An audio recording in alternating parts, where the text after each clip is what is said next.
আজকের ব্লগ শুরুর প্রথমেই সবাইকে ইংরেজি শুভ নববর্ষের অনেক অনেক প্রীতি, শুভেচ্ছা ও ভালোবাসা জানাচ্ছি। সবাইকে হ্যাপি নিউ ইয়ার। এই বছরটা তোমাদের সকলের জন্য শুভ হোক। ভালো থাকো, সুস্থ থাকো এবং সবাইকে ভালো রাখো।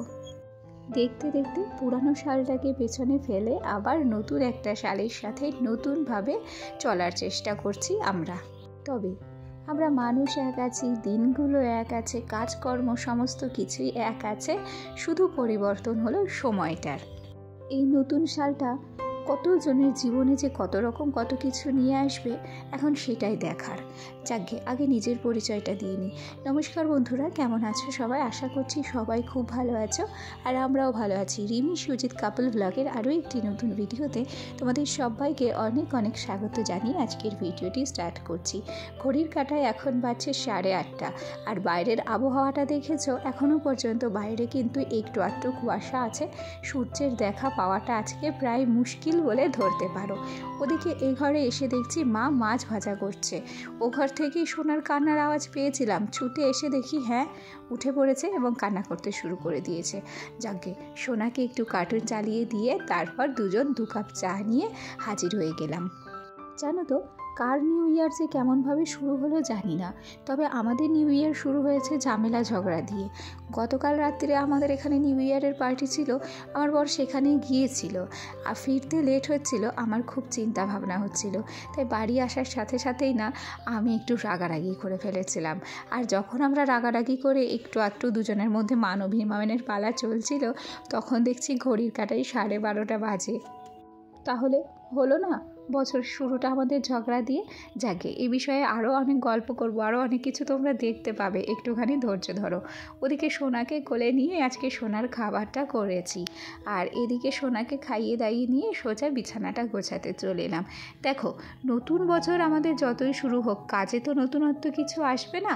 কাজকর্মগুলো, রান্নাবান্নাগুলো সমস্ত কিন্তু একই রকম থেকে যাবে, শুধু মনের সাথে একটু পরিবর্তন হবে যে না, পুরানো বছরটাকে পেছনে ফেলে আসলাম আর নতুন বছরটাকে নিয়ে এবার চলতে হবে, ব্যাস এইটুকুই, এর বেশি কিছুই না।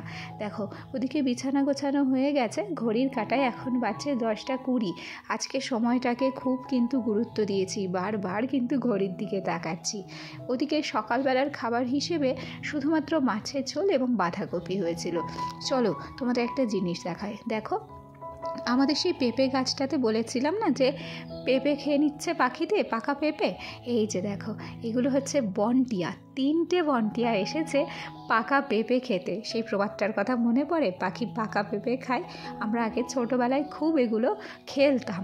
এক নিঃশ্বাসে যে বলতে পারবে সে জিতে যেত, আর অনেকেরই কিন্তু ভুল হতো, তারা বলতে পারতো না।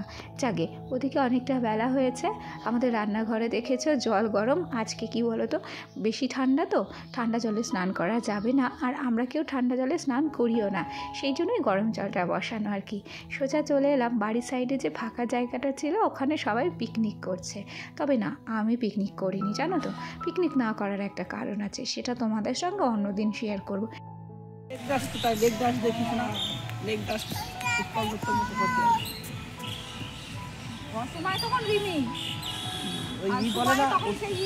আনন্দ ফুর্তি শোনো না, একটা কি ডায়লগ ভুলে গেলাম।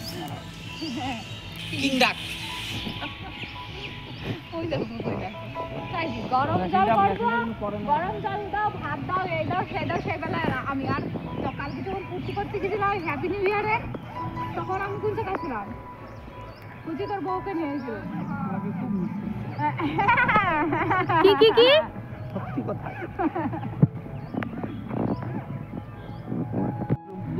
খাও, হবে না একদম না।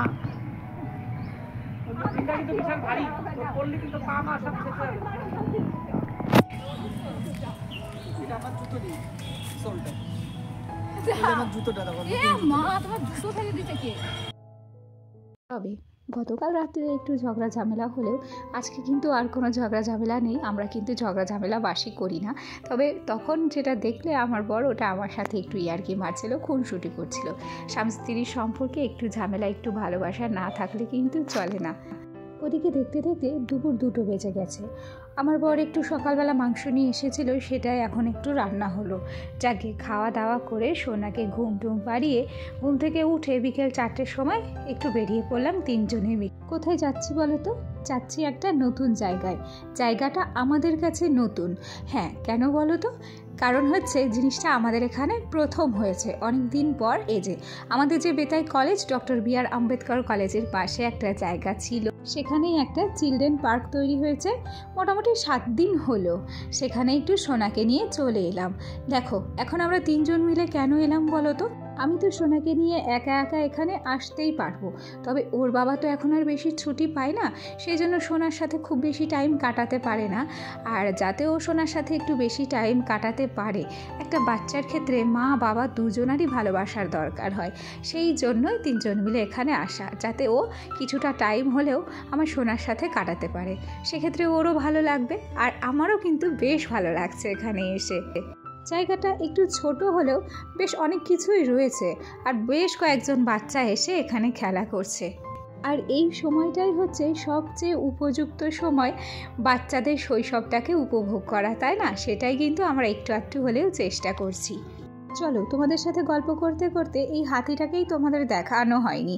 এই পার্কের বিশেষ আকর্ষণ এই হাতিটা, যেটা না বাচ্চাগুলো খুব পছন্দ করছে, জানো তো? অনেক দিন হলো আমরা এই রাস্তা দিয়ে যাওয়া আসা করি, ছেলেকে দেখানোর চেষ্টা করি, কিন্তু দেখতে পায় না। ফাইনালি আজকে দেখে এত আনন্দ পেয়েছিল, খুব খুশি হয়েছিল। দেখো, এদিকে একটা দোলনা ছিল। আমার সোনা এই দোলনাটাতে না একা একা উঠতে পারছিল না, তারপর ওর বাবা কিন্তু ওকে ধরে ধরে দোলনাটাতে দোল খাইয়ে দিয়েছিল। ওই সাইডেও একটা গোল দোলনা ছিল, সেটাতেও ওকে উঠিয়ে দিয়েছিলাম। এই পর্যায়ে একটা কথা না বললেই নয়, আমার যে সমস্ত বন্ধুরা প্রথম থেকেই আমার সাথে আছো, পাশে আছো, তোমাদেরকে কিন্তু অসংখ্য ধন্যবাদ জানাচ্ছি। আর আমার যে সমস্ত নতুন বন্ধুরা আজকে আমার ভিডিওটি প্রথম দেখছো, যদি আমার ভিডিওটি তোমাদের ভালো লেগে থাকে অবশ্যই কিন্তু একটা লাইক করো, কমেন্ট করো। আর হ্যাঁ, যদি তোমরা চাও তাহলে আমার ছোট্ট পরিবারের একজন মিষ্টি সদস্য হয়ে আমার পাশে থেকে যেও। পার্ক থেকে সোজা চলে এলাম একটা কফি হাউসে। আমাদের এখানে একটা ক্যাফে আছে, সেই ক্যাফেতে অনেকদিন আগে থেকেই আসার ইচ্ছে ছিল। ফাইনালি সেই ইচ্ছেটা আজকে পূরণ হয়েছে। 2 কাপ কফি নিলাম, অন্য কিচ্ছু নিলাম না, কেন কি বাড়িতে অনেক উল্টোপাল্টা জিনিস খাওয়া হয়েছে সেই জন্য। ওদিকে বরকে বলছিলাম, তোমাদের ভিডিও তো আমি করেছি, অন্তত এই ভিডিওতে আমাকে একটু নাও। সেই জন্য এই যে তোমাদের সামনে একটুখানি পোজ পাঁচ নিয়ে আসলাম। ওদিকে আমার বর কিন্তু আমার সাথে ইয়ার্কি মারছিল, জানো তো, যে ভালোই তো ক্যালি নিয়ে বসেছো, পোজ নিয়ে বসেছো। সত্যি কি আমি ক্যালি করে বসেছি? আমি কিন্তু সাধারণ মানুষের মতোই বসে বসে একটু কফিটাকে এনজয় করেছি, এর বেশি কোনো কিছুই না। হ্যাঁ, এখানে একটু আমার বরের কথা শুনে ইয়ার্কি মেরে হাতটা একটু গুটিয়ে নিয়েছি, ব্যাস, এর বেশি কিছুই নয়।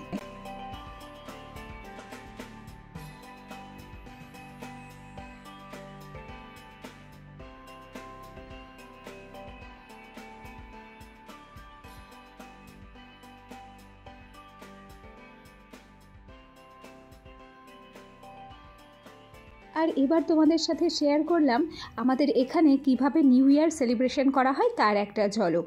আমাদের এখানে ডক্টর বি.আর. আম্বেদকর কলেজের মাঠে এই যে সাংস্কৃতিক অনুষ্ঠানের মাধ্যমে, বাজি ফোটানোর মাধ্যমে কি হয়, নতুন সালকে ওয়েলকাম করা হয়।